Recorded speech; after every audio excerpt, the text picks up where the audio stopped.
Welcome to Choice Classic Radio, where we bring to you the greatest old-time radio shows. Like us on Facebook, subscribe to us on YouTube, and thank you for donating at choiceclassicradio.com. From Hollywood, it's time now for...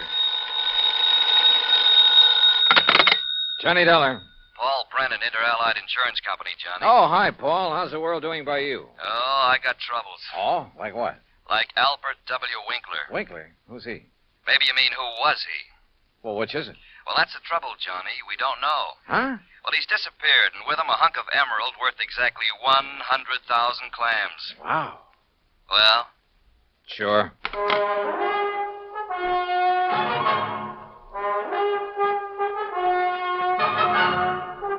Bob Bailey in the exciting adventures of the man with the action-packed expense account. America's fabulous freelance insurance investigator. Yours truly, Johnny Dollar.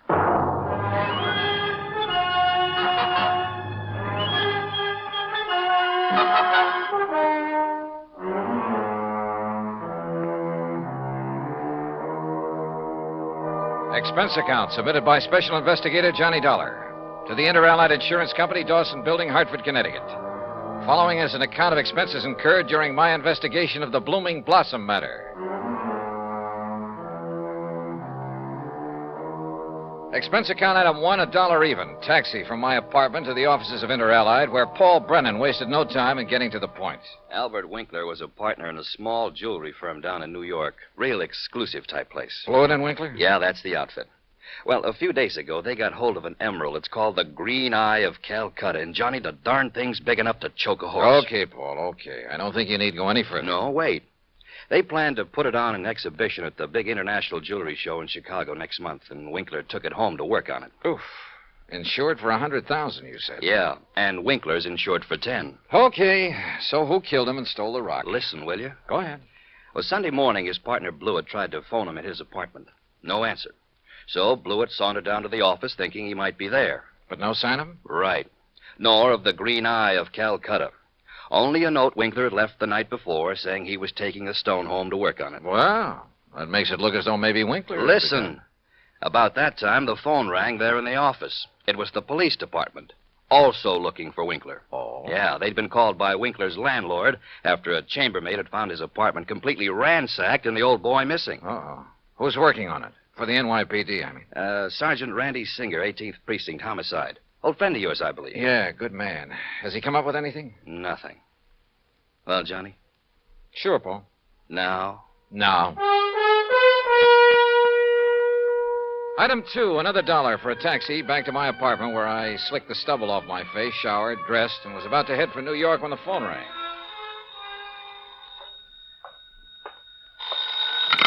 Johnny Dollar.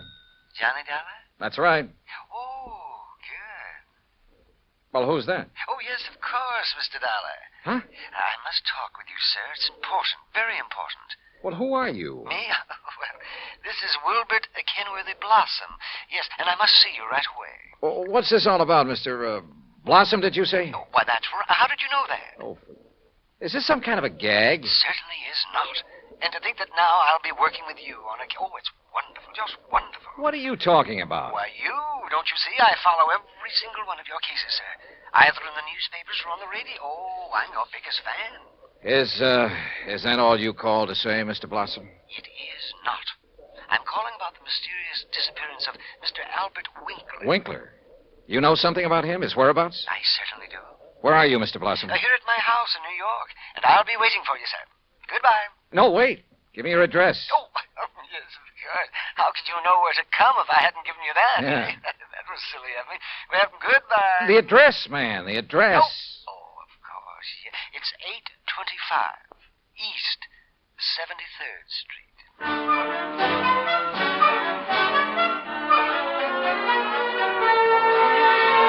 Item 3, $9.20, transportation and incidentals to New York City and 825 East 73rd Street. It turned out to be one of New York's famous old brownstone houses, well preserved and reeking of an era long past, when the city's wealthy and elite had built row on row of these monuments to a now forgotten financial aristocracy. Oh, come in, Mr. Dollar. Come in. I'm Wilbert Kenworthy Blossom. and I cannot tell you how thrilled I am to be working with you on this. I don't know how to describe it, but I'll try. The inside of Blossom's home was unbelievable.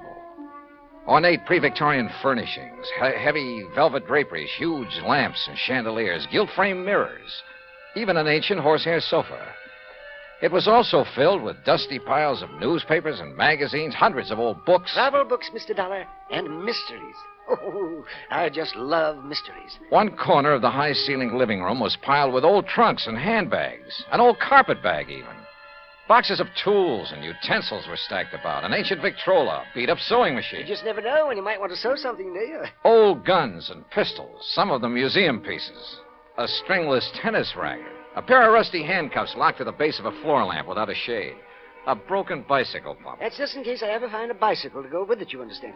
Yes. Against one wall stood an old metal cabinet loaded with rusty surgical instruments and a worn-out catcher's mitt. Yet directly opposite was a corner shelf full of priceless porcelain figurines and rare pieces of china. Some of the old clocks and jewelry on the mantelpiece were collector's items. Fine original oil paintings lay among piles of old shoes. All in all, it looked as though the contents of half a dozen pawn shops had been dumped into it. At auction sales, Mr. Dollar. Oh, yes, sir. I just cannot resist an auction sale or a bargain. But what are you going to do with all this stuff? Oh, just keep it. I like it. I like a lot of things. Yeah, so I see. Including 12 gross of Spencer's superlative steel-tipped shoelaces, patented 1841. They were a bargain, Mr. Dollar. Just like all this fine artwork is, too. Yeah, I'm sure. Some of my friends pamper me a bit, though. You know, send me things they pick up at sale. Yeah, now look, Mr. Blossom, you told me you know something about Albert W. Winkler. Oh, yes. Yes, indeed. Well? And think of that magnificent emerald. Gone. Disappeared. Yeah, but now you said... And that poor Intralite Insurance Company. Oh, my. That's how I knew you would be called on this case. But $100,000 and $10,000 on Mr. Winkler. Well, at least they're off the hook on him until he's proved dead. Aha.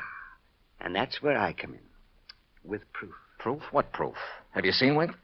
Mr. Dollar, I have. Well, where is he? You understand, of course, that I know Mr. Winkler very well because I've seen him at his office so many times. Yeah, okay, go on. Oh, go on. Yes, indeed. Such beautiful, beautiful jewelry he had there. And, of course, he was always trying to buy some of the things I had. But you say you've seen him. Where? Well, Saturday I'd planned with a couple of old friends to attend a railroad auction. That was the Canyon City and Metropolitan Railroad. Winkler was there at the auction sale? Oh, yes. Did you speak to him? Oh, no. Well, why not? You said you knew him. Oh, I didn't go to the auction. I wasn't feeling very well that day. I had a little cough. It was kind of like that. Then how do you know he was there? My friends went, and at least they talked about going. Mr. Blossom. And I'm sure they did, too, because they sent me something from... And what do you suppose it was? I don't know. I don't care. Now, look here. You got me It was the very thing that has solved this whole case for you. What? And think of it. This dull, drab, dreary life of mine has suddenly become... Why, it's almost like a mystery story, isn't it? Adventure and... Look, Mr. Blossom, would you... Think of it. I'm being a detective. I'm working with my idol, the famous Johnny Dollar. Oh, George. Mr. Blossom, what did they send you? What's that? Oh, yes, of course. Here it is, sir. It's right here between the erector set and the golf clubs. This old trunk? That's right. Oh, great Scott, you think you do. But at first, of course, I thought of calling the police. But knowing all about you... Mr. Blossom, let me see that. Excuse me. There are a lot of crumpled newspapers on top. Yeah, I see. As old as the trunk. Good Lord. It isn't pretty, is it?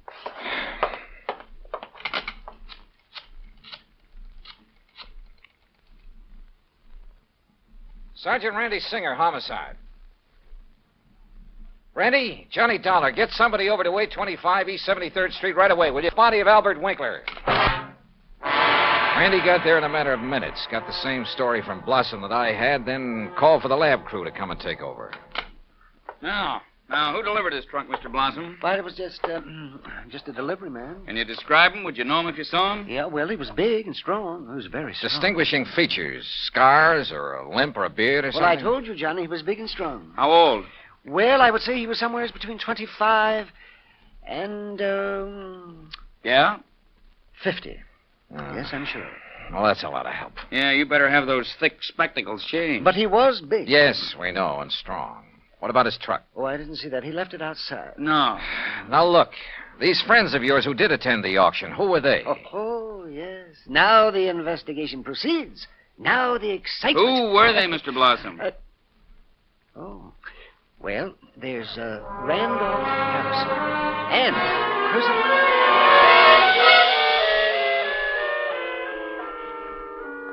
Randy Singer took down the names of Blossom's 3 auction-minded friends. The lab crew arrived. Randy took off to dig up Blossom's friends, and I took a cab. That's item 480 cents. To the apartment of Elwood Blewett, Winkler's partner in the jewelry business. Blewett lived alone in a modest but tastefully furnished 5 or 6 rooms on East 52nd Street. Of course, Mr. Dollar. I'll be glad to help you all I can. Albert's death has been a terrible blow. Yes. Well, tell me this, please. Yes? Did Mr. Winkler make a habit of taking valuable pieces of jewelry to his residence? Yes, Albert often took pieces home with him to work on them, clean, polish, and so on. Wasn't that a rather dangerous practice? Frankly, I always thought so, but he felt there was far more chance of being robbed if he were alone at the office than at his flat, where he wouldn't be expected to have anything of great value.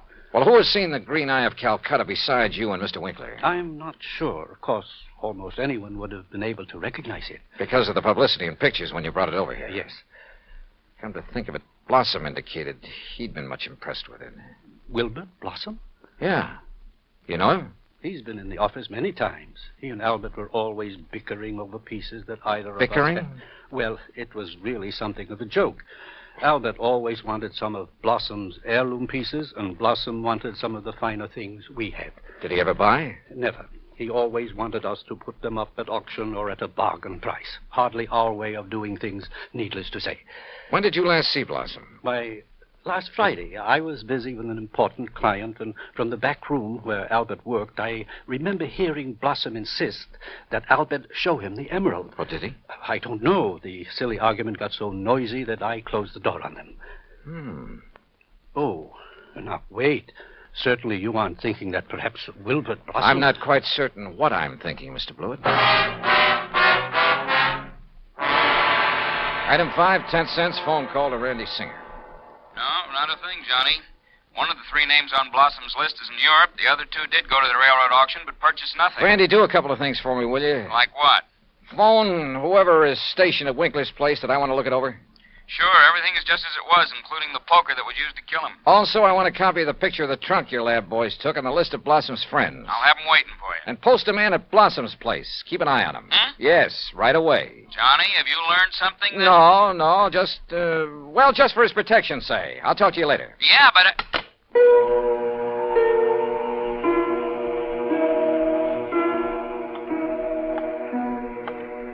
Blossom.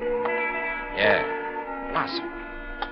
Maybe I hadn't given enough thought to the strange little character. Or to why the trunk with Winkler's body had been at his place. But if he were involved, why call me in? Cover up? Possibility. But Wilbert Blossom kill a man? Yeah, maybe he could. Maybe he did.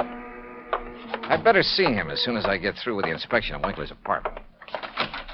Mr. Dollar? Oh, hi, officer. Did Sergeant Singer call and tell you that... He's on the phone here in the Winkler apartment now. Wants to talk to you. Says it's very urgent, sir. Okay, thanks. Johnny Dollar. Johnny, how did you know? Huh? The man I sent to cover Blossom's house for you got there too late. What? Whoever got in and attacked the poor old coot got away.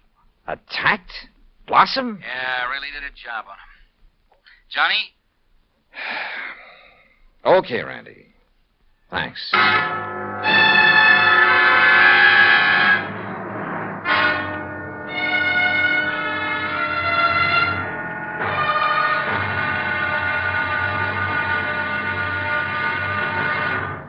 Act 2 of yours truly, Johnny Dollar, in just a moment. Democracy. As everyone knows, democracy means many things. Self-rule of the people, a higher standard of living, freedom of speech, press and religion, rights and privileges, liberty. But the most vital promise of democracy is mankind's right to dignity. For it is through the dignity of man that democracy has given mankind its greatest legacy of freedom. Now, Act Two of yours truly, Johnny Dollar and the Blooming Blossom Matter.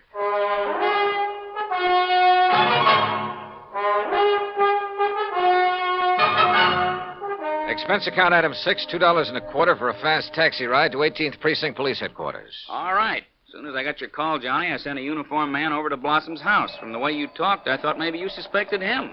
Yeah, Randy, I'm afraid I did. Boy, how wrong can you be? Anyhow, when he got there, he found the front door open and Blossom lying in the dark hallway. Where's Blossom now? The hospital, but he's okay, just bruised up a bit. They're letting him out. Fingerprints? Anything to go on? The lab's checking on the prints right now. Uh-huh. Let me know. Yeah. Anything else? Nope. So, now let's find out who tried to put Blossom out of the way, and we'll have the guy who killed Winkler. And stole the $100,000 worth of emerald, then shipped Winkler's body to Blossom. Oh, and by the way, here's the picture of the trunk you asked for and the 3 names Blossom gave me. Harrison, Norton, and Scatterday. What are you going to do with them? Randy, suppose the man who attacked Blossom is the one who did all the rest. You got a better suppose? Well, look, Randy, whoever wielded that poker on Winkler couldn't have been very strong. A really hefty wallop would have bent it out of shape. And the lab agrees with you. But, of course, it didn't take much of a blow to finish off old Winkler. He didn't weigh much over 100 pounds, you know. Yeah. Any strong arm could have finished him off easily and without messing up the whole apartment. And don't forget, whoever did him in also put him in the trunk and delivered it to Blossom's house. But why? Yeah.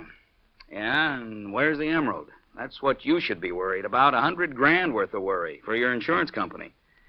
Now, what are you going to do with that picture of the trunk and the list of Blossom's friends? Oh, yeah, sure. I'll see you later.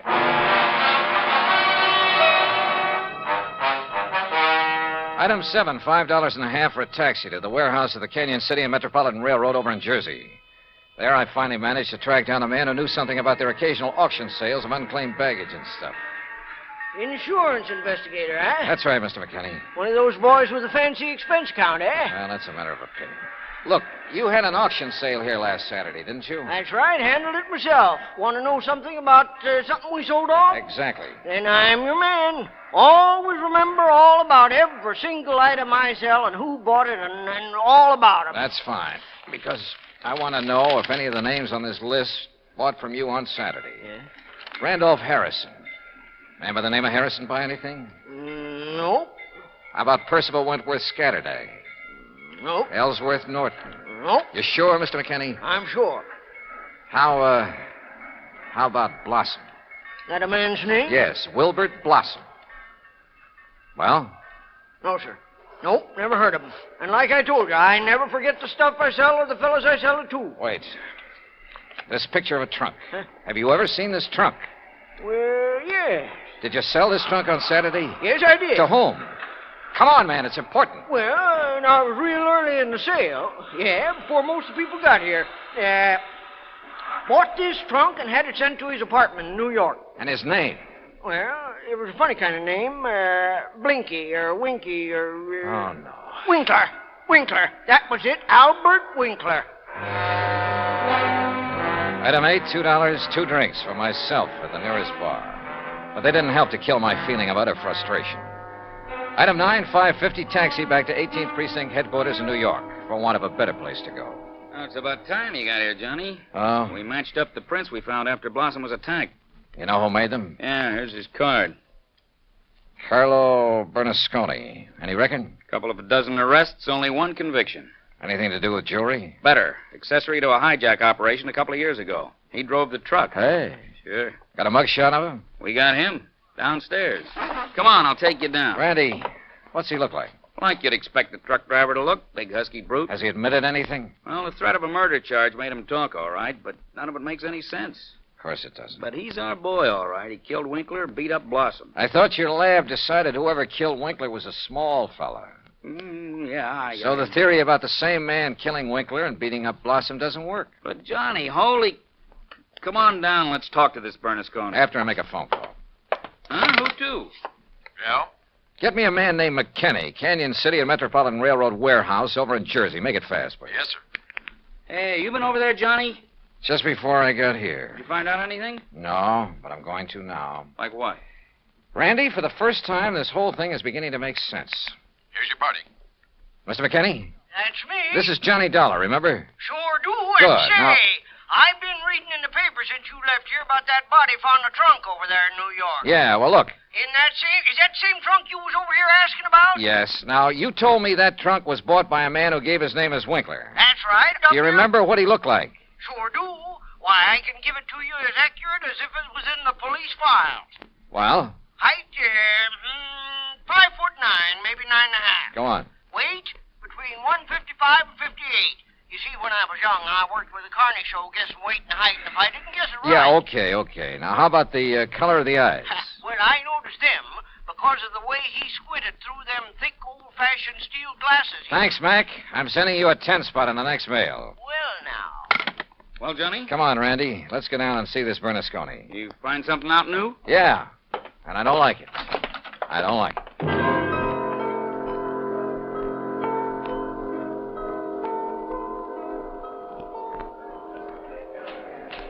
Now, look, Bernasconi, you're in plenty of trouble for the assault on Blossom. Maybe even more. But I'm the man who can save you from a murder rap, if you'll answer a couple of questions. Sure. I told the cops. All right. Did you pick up and deliver a trunk yesterday morning? Sure, I told him. For a guy named Winkler. You got the trunk from Winkler? Sure, at his apartment on East... What did he look like? How tall? Maybe 5'8" or 10. What? Johnny... Slight build or heavy or what? I'd say about medium. Maybe 150 pounds. Johnny... Now, look, mister. Now, wait a minute. You look. Did you deliver that trunk to a man named Blossom? Sure, at 825 East 73rd Street. What did he look like? Him I never seen. I knew it. He hollered from a window that the door was open and I should put the trunk in the living room. What a junk house. But you must have seen him later when you came back and assaulted him. It was night then. When he come to the door, I just slugged him and let him lay there. Then I went inside where the lights was on to look for... Well, look for the big rock I'd read about in the paper. But then I heard a prowl car coming, so I beat it. Trunk wasn't there anyway. Okay, Bernasconi. See you later, Randy. Now, just a minute, Johnny. Hey, and what about me? You said it...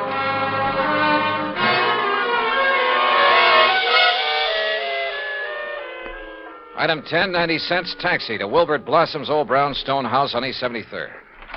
Come in, Johnny. Thanks, Mr. Blossom. All recovered from your beating? Oh, of course I am. Here, sit down. You said you wanted to help me on this case. Oh, yes, indeed. Why, this chance to work with a man I consider the finest insurance investigator in the world. Yeah. That's why I called you when I got the trunk with Mr. Winkler's body in it. Mr. Blossom, why don't you tell All the my truth? drab, dull life, I wanted to be a detective, an investigator. And this was my chance. My chance... Tell the truth, did you say? Mr. Blossom, listen to some facts for a minute and see what conclusions you draw from them. Oh, deductions. Like a detective. To begin with, this house of yours is so full of, well, junk. I told you, Johnny, I like things. I like things. But it also has a lot of fine paintings, sculpture, china, jewelry. Oh, I like all sorts of things, especially if they're fine and rare. And bargains. Like the green eye of Calcutta?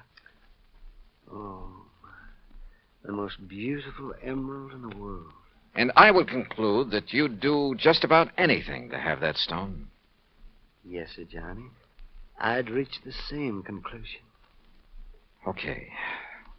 Now, when Albert Winkler and the emerald disappeared, it was in the papers that Inter Allied had written policies on them. Conclusion? Yes, sir. I would deduce that you would be called in. Wouldn't it be smart, then, if the killer was afraid I'd eventually get around to him anyway? Wouldn't it be smart for him to call me in and offer to help me? As a cover-up for what he'd done? Oh, yes. Yes, indeed. Or at least he'd think it would. Oh, yes, I guess he thought it would. Another thing, Mr. Blossom. Oh? What is it, Johnny? The body was packed in the trunk with old newspapers. Like these you keep piled around. Oh, why, yes. And I would deduce... So obvious that both Randy Singer and I overlooked them completely. Oh, well, there's so many things piled around here. You couldn't be expected to... Johnny. Yeah? What really made you decide that... Well, I'd like to know. All right.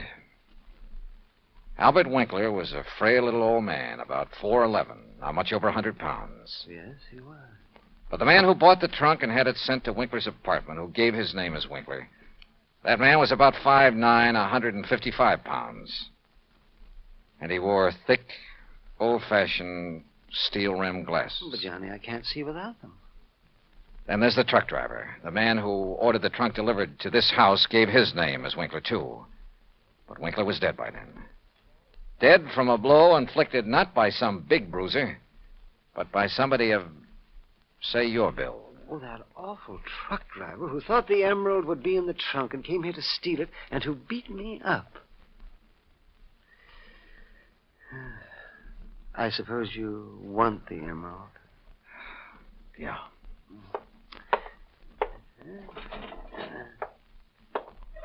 Here, Johnny, I kept it in this old coffee pot that I picked up at an auction sale. Real bargain, too.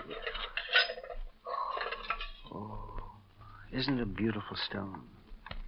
Oh, if only Mr. Winkler would have sold it to me. At a bargain, that is. Then none of this would have happened. Well, I guess we better go now, hadn't we? It's such a silly thing. Me trying to act like a detective. I guess I didn't even make a very good killer. Did I?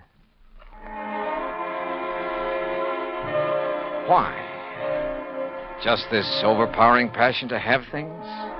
Maybe. Or maybe it was just a reaction.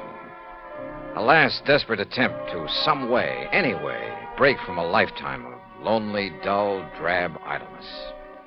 I don't know. But for some crazy reason, I feel sorry for the funny little old character who turned killer.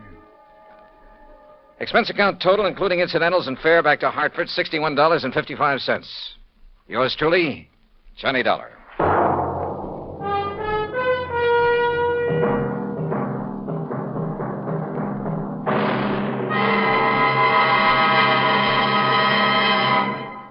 Now, here is our star to tell you about next week's story. Next week, a case so simple, so easy, so obvious, that it proves almost impossible to solve. Join us, won't you? Yours truly, Johnny Dollar.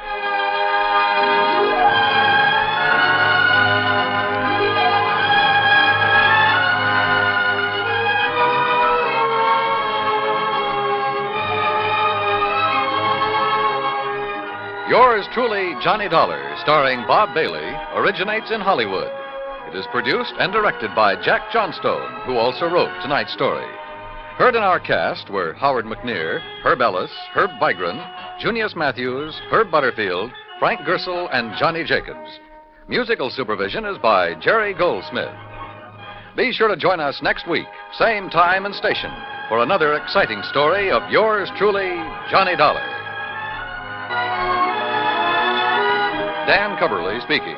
Johnny Dollar has come to you through the worldwide facilities of the United States Armed Forces Radio and Television Service.